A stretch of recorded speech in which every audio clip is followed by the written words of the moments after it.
सहस्रशीर्षं देवं विश्वाक्षं विश्वशम्भुवं विश्वं नारायणं देवमक्षरं परमं पदम् विश्वतः परमां नित्यं विश्वन्नारायणगुं हरिं विश्वमेवेदं पुरुषस्तद्विश्वमुपजीवति पतिं विश्वस्यात्मेश्वरगुं शाश्वतगुं शिवमच्युतं नारायणं महाज्ञेयं विश्वात्मानं परायणम्।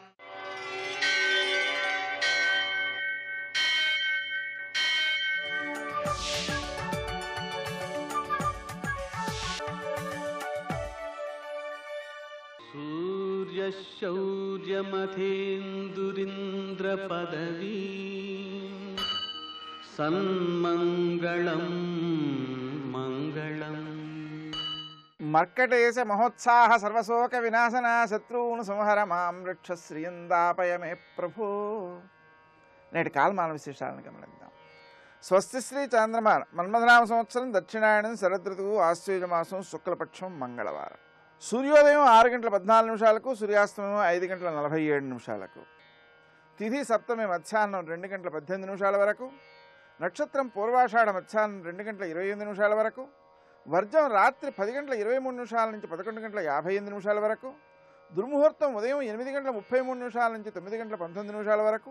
మరల రాత్రి 10 గంటల 46 నిమిషాల నుంచి 11 గంటల 36 నిమిషాల వరకు. అమృతకాలం ఉదయం 9 గంటల 35 నిమిషాల నుంచి 11 గంటల 13 నిమిషాల వరకు. రాహుకాలం మంగళవారం కాబట్టి మధ్యాహ్నం 3 నుంచి 4:30 వరకు. అష్టక వర్గరీత్యా శుభప్రదమైన సమయం ఉదయం 7 గంటలకి. నేటి విశేషం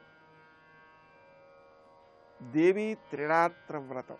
అలాగే ఈరోజు శరన్నవరాత్రులలో 8వ రోజుగా దుర్గాదేవిని ఆరాధించుకుంటూ ఉంటాం. ఆ దుర్గాదేవి యొక్క అలంకారాన్ని మనం భావన చేయడం ద్వారా కష్టాలు తొలగిపోతాయి. దుర్గా దుర్గార్తిశమని దుర్గాపద్వి నివారిణి. ఆ దుర్గా స్మరణ ఈ నామాలతో చేసినట్లయితే అన్ని ఆపదలు కష్టాలు తొలగిపోతాయి. ఆమెను ప్రతి వ్యక్తి ప్రతిరోజు ఆరాధించాలండి. ఎందుకంటే తాను తన చుట్టూ ఎన్నో సమస్యలు ఉన్నాయని భావిస్తూ ఉండడం, వాటితో సమయాన్ని మనశ్శక్తిని వ్యర్థం చేసుకుంటుండడం లోకంలో కనిపిస్తూ ఉంటుంది. ఆ దోషాలని అధిగమించడానికి ఆ దుర్గా స్మరణ చాలా బాగా ఉపకరిస్తుంది. ఈరోజు బెల్లం వేసి నెయ్యి వేసి పొంగలి చేయటం, దాన్ని ఆమెకు నివేదించటం ద్వారా ఉత్తమమైన ఫలితాలు సంభవిస్తాయి. నేటి ఆణిముత్యాలు.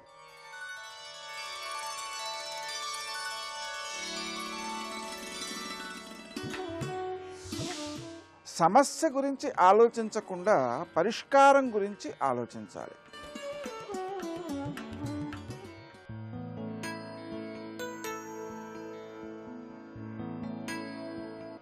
ఓ ఆనందం, ఓ విషాదం, ఏది జరిగినా కర్మ అనుకుంటారు అందరూ. కానీ ఏమీ జరగకూడదనే భయంతో వాస్తవాలకి దూరంగా ఉండడమే నిజమైన కర్మ.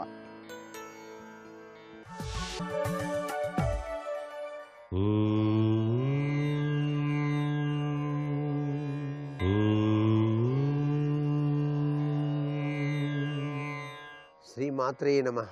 దేవీ శరన్నవరాత్రి మహోత్సవాలలో అత్యంత విశిష్టవంతమైనటువంటి అవతార స్వరూపంగా ఈరోజు శ్రీ దుర్గాదేవి అలంకరణ చేస్తారు. దుర్గే దుర్గే దుర్గే అంటేనే చాలు కష్టాలన్నీ కూడాను పటాపంచలైపోతాయని శాస్త్రం. దుర్గతులను నాశనం చేసేది ఆ దుర్గమ్మ తల్లి. దుర్గముడు అనేటువంటి రాక్షసుణ్ణి సంహరించింది కాబట్టి దుర్గా అని చెప్పేసి కీర్తించబడ్డది. దుర్గాదేవి వాహనం పులి, చేతిలో త్రిశూలాన్ని ధరించి శక్తి స్వరూపిణిగా మనకి దర్శనమిస్తుంది. దుర్ అంటే దుఃఖం, గా అంటే నశింపచేసేది కనుక దుర్గా అంటే సకల దుఃఖాలు కూడాను తొలగిపోతాయి అని చెప్పేసి శాస్త్రం. ముందుగా తప్పనిసరిగా ఈ తల్లిని ఆరాధన చేసే విధి విధానంలో దుర్లభ దుర్గమా దుర్గా దుఃఖహంత్రి సుఖప్రద అని చెప్పేసి అనుకోవాలి.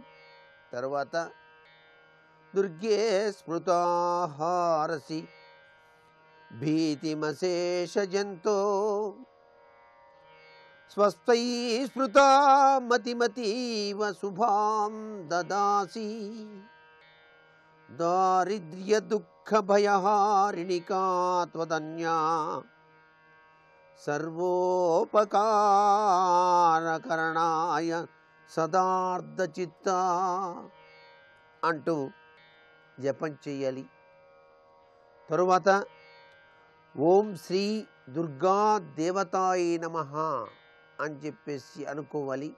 ఈ తల్లికి ఈరోజు మినప గారెలు, పులిహోర, పరవాణం నైవేద్యంగా గనక సమర్పించి ఆ తల్లిని శరణు శరణోయమ్మ కనకదుర్గా అని చెప్పేసి అంటేనే చాలు, ఆ తల్లి తన దివ్యవంతమైన అనుగ్రహ కటాక్ష వీక్షణాలని ప్రసరింపచేస్తుంది. సర్వే జనా సుఖినో భవంతు.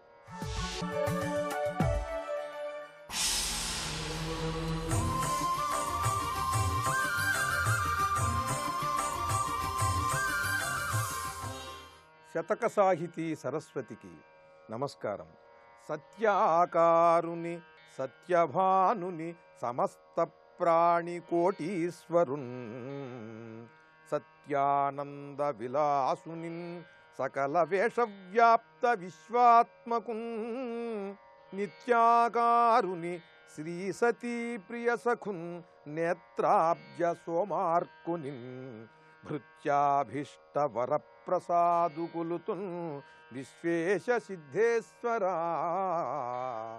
ఓ సిద్ధేశ్వర స్వామి, సత్యాకారుని, సత్యమే ఒక రూపంగా మారినటువంటి ఓ సిద్ధేశ్వర స్వామి, నిన్ను నేను అర్చిస్తానయ్యా. సత్యభానుని, సత్యముతో సూర్యుని వలె ప్రకాశించేటువంటి ఓ స్వామి, నీవే నాకు దిక్కు. నిన్నే నిరంతరం అన్వేషిస్తూ సత్యమార్గంలో సాగేలా నన్ను అనుగ్రహించు. సత్యాకారుని సత్యభానుని సమస్త ప్రాణికోటీశ్వరున్. ఈయన ఎటువంటి ఐశ్వర్యము కలిగినటువంటి వాడంటే, ప్రాణము కంటే మించినటువంటి ఐశ్వర్యం ఎవడికీ లేదు ఈ ప్రపంచంలో. ఏ జీవికైనా సరే గొప్ప సంపద ఏమిటంటే ప్రాణశక్తి. ఈ ప్రాణశక్తి వల్లే ఆరోగ్యం అనేది కలుగుతున్నది. అంటే సమస్త ప్రాణులు కూడా తమ సంపదని ప్రాణముగా భావిస్తాయి. ఆ ప్రాణముగా భావించటానికి కారణం ఏమిటంటే ఆ ప్రాణం పరమేశ్వరుడు. కనుక ఈ జీవులందరూ కూడా వారికి తెలియకుండానే వారు అత్యంత ఆదరముతో, ప్రేమతో ఆ పరమేశ్వరుని పట్ల ఉన్నారు. ప్రాణమే పరమేశ్వరుడు. కనుక ప్రాణశక్తి రూపములో ఉంటూ వారికి విపరీతంగా తన పైన మమత్వాన్ని కలిగించేటువంటి వాడు ఈ పరమేశ్వరుడు. సమస్త ప్రాణికోటీశ్వరున్ సత్యానంద విలాసుని. ఇది చాలా అద్భుతమైనటువంటి ప్రయోగం ఈ శతకంలో. రకరకాలుగా విలాసముగా ఉంటారు మహానుభావులు. అలాగే ఒక విద్యావంతుడు, ఒక ఐశ్వర్యవంతుడు, ఒక పరాక్రమవంతుడు, వాళ్ళకొక స్టైల్ ఉంటుంది, వాళ్ళదైనటువంటి విలాసం. దాన్ని విలాసము, వన్య చిన్నెలు అంటారు తెలుగులో. సంస్కృతంలో విలాసం అంటారు. అంటే వారిదైనటువంటి ఒక ముద్ర, ఒక నడక, ఒక శైలి, ఒక దర్పం. ఆ నవ్వులో, నడకలో, చూపులో, వారు ధరించేటువంటి వస్త్రములలో, మాట్లాడే తీరులో ఒక విలాసం ఉంటుంది. ఈయన ఎటువంటి వాడంటే ఈ పరమేశ్వరుడికి సత్యానంద విలాసుని, సత్యమైనటువంటి ఆనందప్రదమైనటువంటి విలాసం. సత్యానందములే ఈయన యొక్క పోజులు.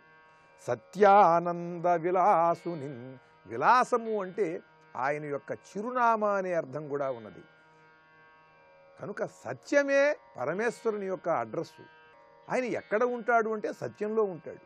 అలాగే ఆనందం, నిష్కారణంగా ఆనందం కలిగి ఉండాలి. పరులకి ఆనందం కలిగితే చూసి ఆనందించాలి.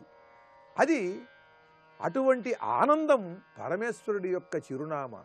ఆ సత్యానంద విలాసుని, సత్యము ఆనందము తన వన్యచిన్నలుగా కలవాడు, సత్యము ఆనందమే తన నివాసమైనటువంటి వాడు, సకల వేషవ్యాప్త విశ్వాత్మకు,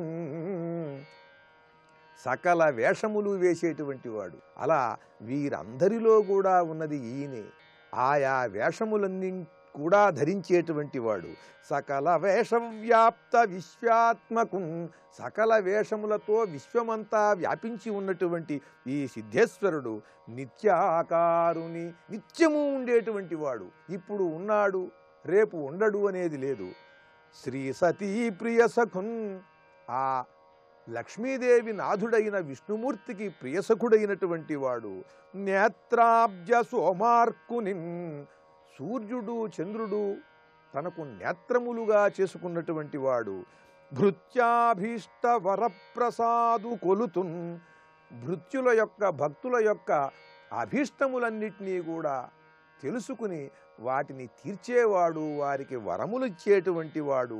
అటువంటి విశ్వేశ్వరుడైనటువంటి ఈ సిద్ధేశ్వరుణ్ణి నిరంతరం నా మనస్సులో నిలుపుకుని ఆరాధిస్తాను అని తెలియజేస్తూ చక్కని పద్యరచనతో గొప్ప శతకాన్ని మనకు అందించిన సోమశేషు గారి సిద్ధేశ్వర శతకంలోని కొన్ని పద్యాలను గురించి తెలుసుకున్నాం. రేపు మరి ఒక శతకం గురించి తెలుసుకుందాం. ఓం నమః శివాయ. करोति या बिभर्ति या निहन्ति या जगत्त्रयं समन्ततो विभाति या न दृश्यते क्वचिच्चया अखिल जगन्मातो मा तमसा तापेन चाकुलानस्मान् अनुगृह्णात्वनुकम्पा सुधार्द्रया हसितचन्द्रिकया. शिवाय गुरवे नमः. श्रीमात्रे नमः. श्री विष्णुरूपाय नमः शिवाय. श्री उमायै नमः. కావ్యకంఠ గణపతిముని ఉమాసహస్రంలో ప్రథమ శతకంలో మొదటి స్తబకము. స్తబకము అంటే గుత్తి అని అర్థం. ఈ శ్లోకములన్నీ పువ్వుల్లా ఉంటే ఈ స్తబకమంతా పూల గుత్తిలా ఉంది. ఆ గుత్తిని పూర్తి చేస్తూ చివరి శ్లోకం చెప్తున్నారు. ఏత సామార్యాణం జానం తశాస్త్రసమ్మతం భావం జానీయుర్భవమహిషీం భువనానాం అంబికాం దేవీం. ఏతాసాం ఆర్యాణం, ఈ ఆర్యావృత్తముల ద్వారా, అంటే ఈ ఛందస్సు పేరు ఆర్యా ఛందస్సు. ఈ ఆర్య అనే ఛందస్సు చాలా విశేషమైనది. ఇది పరాశక్తిని సూర్యభగవాన్ని స్తుతించడంలో వాడుతూ ఉంటారు.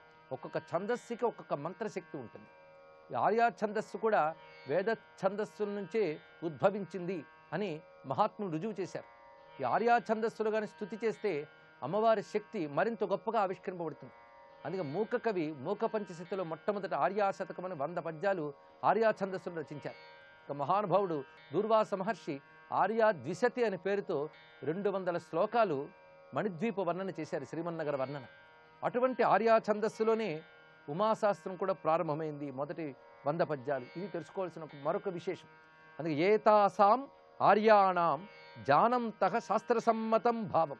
ఆర్యావృత్తముల ద్వారా శాస్త్రసమ్మతమైనటువంటి భావాన్ని తెలియజేయడం జరిగింది. ఈ శాస్త్రసమ్మత భావం ఎవరు తెలుసుకుంటున్నారో వాళ్ళకు ఒక విషయం అర్థమవుతుంది. భవమహిషీం భువనానాం అంబికాం దేవీం. భవమహిషీం అంటే శివుని పట్టపురాణి అయినటువంటి ఉమాదేవి సకల జగత్తులకి కారణమైనటువంటి అంబిక అని దీని ద్వారా స్పష్టమవుతుంది. ఈ ఆర్యా ఛందస్సుల్లో చెప్పబడ్డ ఈ శ్లోకముల ద్వారా చెప్పబడుతున్నది. ఇలా ప్రథమ శతకంలో ప్రథమ స్తబకంలో 25 శ్లోకములు మొత్తం ఆర్యావృత్తములో వర్ణించబడుతున్నాయి. ఇక్కడ అమ్మవారి పేరులో అంబికా దేవి అని 2 మాటలు ఉన్నాయి. ఈ 2 అమ్మవారి నామాల్లో మరొక విశేషమైన నామములు. దేవి అనేది అమ్మవారికి శాస్త్రసిద్ధమైనటువంటి శబ్దం. స్వయం ప్రకాశ స్వరూపిణి అని ప్రధానమైన అర్థం. అదేవిధంగా అంబిక అంటే సకల జగత్తుకి కారణమైన మాతృమూర్తి, జగన్మాత అని అర్థం. అందుకే అమ్మవారికి అంబిక అనే సంస్కృతంలో విశేషంగా చెప్తూ ఉంటారు. ఉపాసనలో కూడా అంబికా ఆరాధన అనేది ప్రత్యేకత. అందుకే శ్రీ శివ శివశక్త్యైక్య రూపిణి లలితాంబిక అనే లలితా సహస్రనామ స్తోత్రం పూర్తి చేస్తున్నది. అందుకే అంబికాం దేవీం అని పూర్తి చేస్తూ ద్వితీయ స్తబకంలోకి ప్రవేశిస్తూ ఉన్నాం. ఈ స్తబకంలో కూడా మొదటి శ్లోకము అమ్మవారి చిరునవ్వు మీద వర్ణించారు.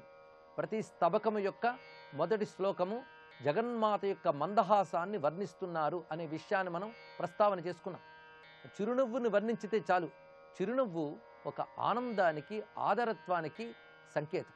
అమ్మవారు ఆదరణగా, కరుణగా మనల్ని చూస్తున్నారని సుముఖ భావాన్ని చిరునవ్వు వ్యక్తం చేస్తుంది. ఇలా ప్రతి స్తబకానికి చిరునవ్వు చెప్పడంతో అమ్మవారు మన వైపు ఆ నవ్వుతో చూస్తూ కరుణిస్తున్నారన్న భావం కలుగుతుంది. ఆ నవ్వుని ధ్యానిస్తే చాలు మనలో ఉన్న తమసాతాపేన చాకులానస్మాన్ అని చెప్పినట్లుగా తమస్సుతో, తాపముతో ఆకుల పడుతున్న, అంటే కలత పడుతున్న మనల్ని ఆ అమృతమైన దయతో కూడిన చిరునవ్వు ఆనందింపజేయుగాక అనే భావాన్ని వ్యక్తం చేశారు మొదటి స్తబకంలో. ఇప్పుడు రెండవ స్తబకంలో మరొక అద్భుతమైన భావాన్ని చెప్తున్నారు.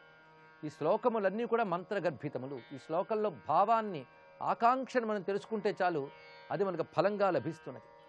సహాదరేణ యో వలక్ష పారిజాతమాలయా గళస్థలీ విభూషయా ధ్వనిం వినైవ భాషతే మహేష పుణ్యయోషితో మనోజ్ఞహాసయేషమే విభూతయే ప్రకల్పతాం విధూతయే చ పాప్మనాం. ఈ స్తబకమంతా కూడా పంచచామరము అనబడే ఛందస్సులో రచించారు. ఈ పంచచామర ఛందస్సే జటా కటాక సంభ్రమ భ్రమన్ లింప నిర్జరి అని శివతాండవ స్తోత్రం కూడా ఈ వృత్తములోనే రచింపబడింది. ఇది పంచచామరము అంటేనే ఒక విస్తరింపబడినటువంటి చామరముగా ఉన్నది అని అర్థం. అందమైన విస్తార లక్షణం కలిగిన ఛందస్సులో అమ్మవారి చిరునవ్వును మొదటి శ్లోకంగా చెప్తున్నారు. సహాదరేణ యో వలక్ష పారిజాతమాలయ. వలక్ష అంటే తెల్లని అనర్థం. పారిజాతమాల, అమ్మవారు కంఠం నుంచి రకరకాల కుసుమమాలలు, రత్నమాలలు, సువర్ణ రజతమాలలు ధరించున్నారు. ఆ కుసుమమాలల్లో అంటే పూల దండల్లో ఒకటి తెల్లని పారిజాతాల దండ. ఇక్కడ పారిజాతము అంటే కల్పవృక్ష కుసుమము అని అర్థం. అవి కూడా తెల్లగా ఉంటాయని వర్ణించుతోంది పురాణం. ఎందుకంటే కల్పవృక్ష కుసుమాలు ఏ రంగుతో ఉంటాయో మనకు తెలియదు. అవి శాస్త్రముల్లో చెప్పిన వర్ణాన్ని బట్టి మనం తెలుసుకోవాల్సింది. అమ్మవారు జగన్మాత కనుక దేవతల ఉద్యానవనాల్లో ఉండే కల్పవృక్ష పూల యొక్క మాలలు అమ్మవారు ధరించున్నారు. ఆ కల్పవృక్ష కుసుమాలు తెల్లగా ఉన్నాయి, అవి పారిజాత మాల. ఆ తెల్లనిటువంటి మాల వేసుకున్నారు, మందహాసం చేస్తున్నారు. మందహాసం కూడా తెల్లగా ఉన్నది. ఇలా రెండు తెలుపు అక్కడ చూపిస్తున్నారు ఇక్కడ. అయితే మందహాసపు తెలుపు, ఈ పారిజాతపు తెలుపు రెండు చూస్తూ ఉంటే ఏమనిపిస్తుందంటే అమ్మవారి యొక్క చిరునవ్వు ఈ పారిజాత మాలతో కబుర్లాడుతోందా అన్నట్టున్నాయట. అంటే రెండూ కలిసి ఒకేసారి కనబడడం ఏంటంటే రెండూ కలిసి కబుర్లు ఆడుకుంటున్నట్టున్నాయి అని చెప్పడం. అయితే కబుర్లు ఆడుకుంటే మాటలు వినబడాలి కదా అంటే ధ్వనిం వినైవ భాషతే అన్నారు. ఇక్కడ చప్పుడు లేకుండా మాట్లాడుకుంటున్నాయని, అలా మాట్లాడుకుంటున్నాయా అనిపిస్తున్నాయి అమ్మవారి యొక్క ఆ చిరునవ్వు, పూలమాల, ఈ రెండూ కూడా. అలాంటి అమ్మవారి యొక్క చిరునవ్వు విభూతయే ప్రకల్పతాం విధూతయే చ పాప్మనాం. మాకు విభూతులు కలిగించడానికై అనుగ్రహించుగాక, పాపములను తొలగించుగాక. ఇక్కడ చిరునవ్వు ధ్యానం వల్ల రెండు ప్రయోజనాలు కనబడుతున్నాయి. ఒకటి, విభూతులు చక్కగా కలుగుట. ప్రకల్పతాం అంటే సమర్థవంతముగా, సమగ్రముగా లభించుట. అమ్మవారి చిరునవ్వు మనకి విభూతుల్ని ఇస్తున్నది. విభూతులు అంటే ఐశ్వర్యము అని అర్థం. భూతిర్విభూతిరైశ్వర్యం అని చెప్తున్నది అమరం. అమ్మవారి చిరునవ్వు వల్ల ఐశ్వర్యాలు లభిస్తున్నాయి. రెండవది విధూతయేచ పాప్మనాం, సర్వ పాపములు తొలగుతున్నాయి. ఈ రెండూ చెప్పడం జరిగింది ఇక్కడ. అసలు జీవుడికి కావలసిన ఆ రెండే. దోషాలు తొలగాలి, సంపదలు లభించాలి. సంపదలు అంటే అన్ని రకాలు, ఇంద్రియ పుష్టి, ధనము, ఆహారము, ఆరోగ్యము, చిట్ట చివరికి మోక్షం వరకు అన్ని సంపదలే. జ్ఞానము కూడా సంపద. కనుకని విభూతయే ప్రకల్పతాం అన్నలోనే మనకు కావలసినవన్నీ చెప్పారు ఇక్కడ. ఇక మనకు పోవలసినవి ఏమిటి అంటే పాప్మనాం, పాపములు పోవాలి. ఈ రెండూ చెప్పించారు ఇక్కడ. పోవలసిన పాపాలు పోవాలంటే అమ్మవారి చిరునవ్వు యొక్క అనుగ్రహం కావాలి. అలాగే రావలసిన సంపదలు రావాలంటే అమ్మవారి యొక్క మందహాసపు కాంతులు మనపై ప్రసరింపబడాలి అని వివరిస్తున్నారు ఇక్కడ. సహాదరేణ యో వలక్ష పారిజాతమాలయ గళస్థలీ విభూషయ. సహా ఆదరేణ, ఆ చిరునవ్వు ఆ పారిజాత మాలతో ఆదరంగా మాట్లాడుతుంది. ఈ పారిజాత మాల గళస్థలీ విభూష, ఆ కంఠము నుంచి వేలాడుతున్నది. అమ్మవారు అన్న మాటని ఇక్కడ ఎంత చక్కటి పదంతో చెప్పారంటే మహేష పుణ్యయోషిత. మహేశ్వరుని యొక్క పుణ్యస్త్రీ. పుణ్యస్త్రీ అంటే ముత్తైదువ అని అర్థం. మహేశ్వరుని యొక్క ముత్తైదువేడ అంటే పతివ్రత, శివపతివ్రత, శివుని భార్య, తొలిముత్తైదువ. అందుకు మహేష పుణ్యయోషిత అంటే శివుని యొక్క పత్ని అని అర్థం. చెప్పడంలో విశేషం ఏంటంటే మహేశ్వరుని యొక్క పుణ్యముల పంటగా లభించిన స్త్రీ అని అర్థాన్ని కూడా చెప్పుకోవచ్చు. శివుడి పుణ్యాల పంట అమ్మవారు. ఎంతో పుణ్యం చేస్తే కానీ అమ్మవారు లాంటి భార్య అయ్యవారికి దొరకదు. ఇందులో మరొక విశేషం కూడా ఉన్నది. సంస్కృత భాషలో ఉండేటువంటి రమ్యత ఏంటంటే ఇటువంటి అర్థాన్ని కూడా మరొకటి చెప్పవచ్చు.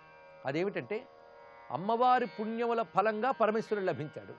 అందుకే అమ్మవారు తన పుణ్యముల పంటగా మహేశ్వరుని పొందింది. అలాంటి మహేశ్వర పత్ని యొక్క చిరునవ్వు మనల్ని కాపాడుగాక.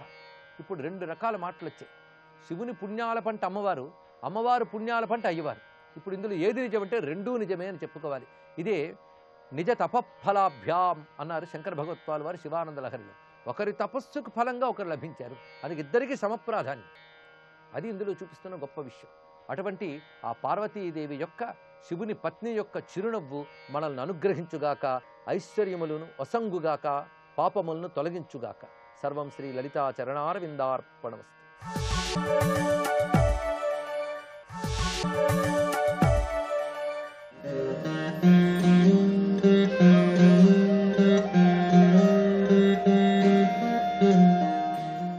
శరన్నవరాత్రుల సందర్భంగా ఈరోజు వరంగల్లో కొలువైన శ్రీ భద్రకాళి అమ్మవారిని మీ ముందుకు తెస్తోంది మీ ఆరాధన.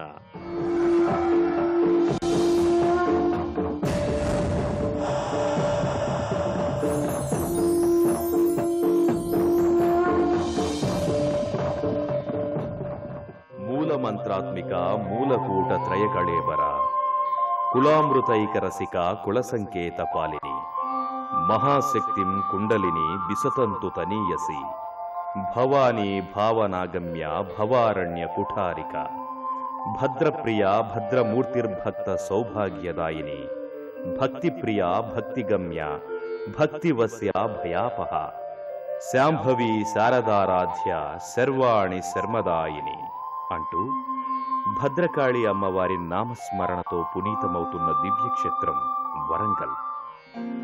ఒకప్పుడు ఆంధ్రనగరిగా బోరుగల్లుగా ప్రసిద్ధి చెందిన ఈ క్షేత్రంలోని హనుమకొండలో సాక్షాత్తు భద్రకాళి అమ్మవారు కొలువై ఉన్నారు.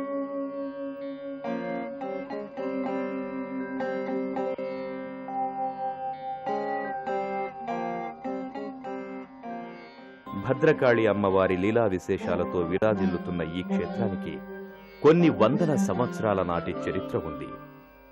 ఓరుగల్లు ప్రజలకు ఇలవేల్పుగా విరాజిల్లుతున్న శ్రీ భద్రకాళి మాత ఆలయం క్రీస్తు శకం 625లోనే నిర్మితమైందని స్థానికులు చెబుతారు. వేంగి చాళుక్యులపై విజయం సాధించడానికి పశ్చిమ చాళుక్య ప్రభువైన 2వ పులకేశి ఈ ఆలయాన్ని నిర్మించి భద్రకాళి అమ్మవారిని ఆరాధించినట్లు చారిత్రక ఆధారాల ద్వారా తెలుస్తోంది. నమో భద్రకాళి నమో దేవి శాంభవి సర్వాణి శాంకరి కరుణామూర్తి ఆదిశక్తి ఆశ్రిత జన కల్పవల్లి పరమేశ్వరి పరమపావని నమో నమః.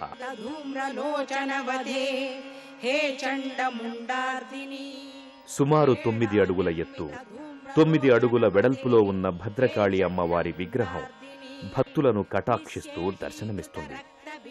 ప్రేతాసనాసీనమై ఉన్న అమ్మవారి 8 చేతులలో కుడివైపున ఉన్న 4 చేతులలో కత్తి, ఛురిక, జపమాల, డమరుకము, ఎడమవైపున ఉన్న 4 చేతులలో గంట, త్రిశూలము, చిన్న మస్తకము, పానపాత్రలు దర్శనమిస్తాయి.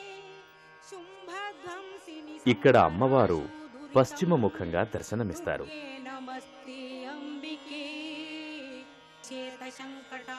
అమ్మవారి శిలారూపానికి ముందు భాగంలో స్వపన భేరం ఉత్సవ విగ్రహం దర్శనమిస్తుంది.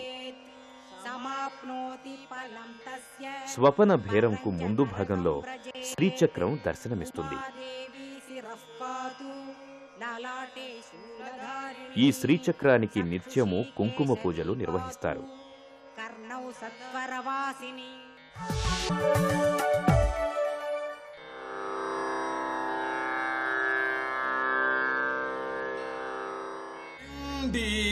చండాసురదమనే ఖండిత పాప భవజననీ చండీ చండాసురదమనీ ఖండిత పాప భవజననీ అష్టమాతృకారూపిణి నవదుర్గాకృతిధారిణి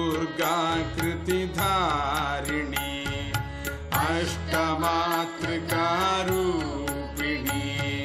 నవదుర్గాకృతిధారిణి దుర్దమ భండనకారిణి దుర్మద ఖండన ధోరణి చండీ చండాసురదమనీ ఖండిత పాప భవజననీ చండీ చండాసురదమనీ ఖండిత పాప భవజననీ సప్తసతీ మను సంస్తుత లలితాఖ్యానే ప్రస్తుత సప్తసతీ మను సంస్తుత లలితాఖ్యానే ప్రస్తుత దేవి సూక్తైరవిష్టుత త్వం భవ దేవి మయి ముదిత దేవి సూక్తైరవిష్టుత త్వం భవ దేవి మయి ముదిత త్వం భవ దేవి మయి ముదిత త్వం భవ దేవి మయి ముదిత చండీ చండాసురదమనీ ఖండిత పాప భవజననీ చండీ చండాసురదమనీ ఖండిత పాప భవజననీ ఐం హ్రీం శ్రీం మను జపతుష్ట ఐం హ్రీం శ్రీం మను జపతుష్ట సరిగమ పదని స్వరపుష్ట సరిగమ పదని స్వరపుష్ట ఓంకారాద్భుత రవపుష్ట ఓంకారాద్భుత రవపుష్ట సచ్చిదానంద స్థితిశిష్ట సచ్చిదానంద స్థితిశిష్ట చండీ చండాసురదమనీ ఖండిత పాప భవజననీ చండీ చండాసురదమనీ ఖండిత పాప భవజననీ చండీ చండాసురదమనీ ఖండిత పాప భవజననీ భవజననీ భవజననీ.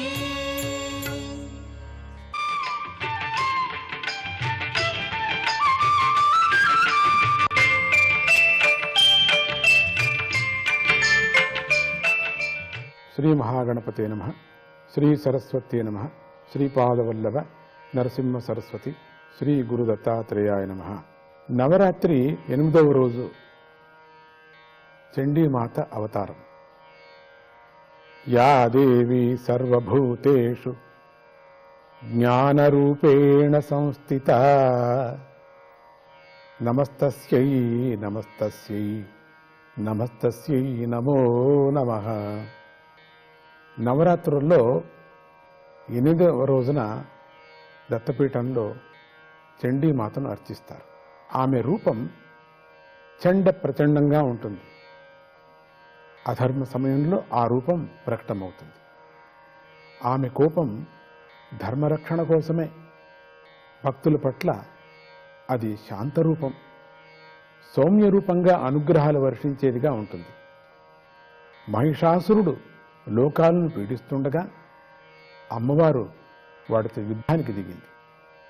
వాడు శ్రీహరి శత్రువులైనటువంటి రాక్షసులను సృష్టి చేస్తే ఆ తల్లి తన గోళ్ల నుంచి శ్రీహరి దశావతారాలను సృష్టించింది. ఆ దశావతారాలు రాక్షసులను సంహరించి అమ్మలో కలిసిపోయాయి. మహిషాసురుడు మరొక విధంగా విజృంభిస్తే అమ్మవారు దశ మహావిద్యలతో వాడిని అరికట్టింది.